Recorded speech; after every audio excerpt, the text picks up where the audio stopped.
And a good Wednesday to you. It is going to be a soaking wet Wednesday. Windy too. Look at these rain totals. Upwards of 2 to 3 inches of rain, could get closer to 4 in parts of Worcester County, where we do have a flood watch. And this flood watch goes all the way up into northern New England, where we're going to be watching some snow melt as well. Otherwise, that rain on partially frozen ground, a lot of it's going to run off. So we'll watch for street flooding. Could be some basement flooding as well. And the winds, they're going to pick up throughout the day, gusting 50 to 60 miles per hour out of the south, bringing in some much warmer temperatures. We've got that high wind warning up through 1 a.m. here in easternmost Massachusetts. It's a wind advisory once you go west of 495 for gusts to 50 miles per hour. And just west of 495 this morning, up into southern New Hampshire, the Merrimack Valley.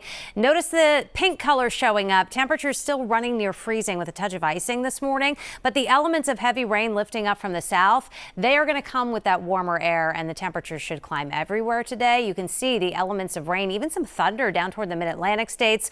All of this rain is focusing along a frontal boundary, and until this front shifts east of us, we are in the rain throughout the day. That is not going to happen till around midnight. So the rain's going to shut off after midnight, and then once it does so, on the other side of this front, it's colder. In fact, temperatures in the teens in Minneapolis this morning, and that's the air mass that's coming our way for the end of the week. So we're warming up with that southerly wind today. I mean, look at this. By midday, it's pushing 60 degrees, but you can see rain at times right on into the evening.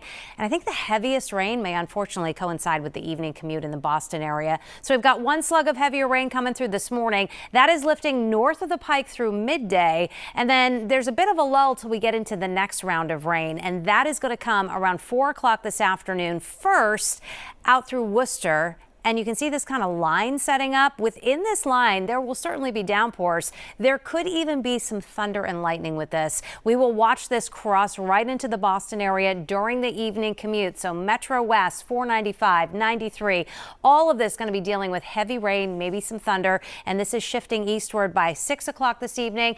And then we'll look at heavy rain continuing through about midnight near the coast before it all shifts out, and we'll dry things out by tomorrow morning. Look at these wind gusts, 7, 8 o'clock tonight when those heavy bands of rain are coming through. That's when we could see those peak gusts of 50 to close to 60 miles per hour.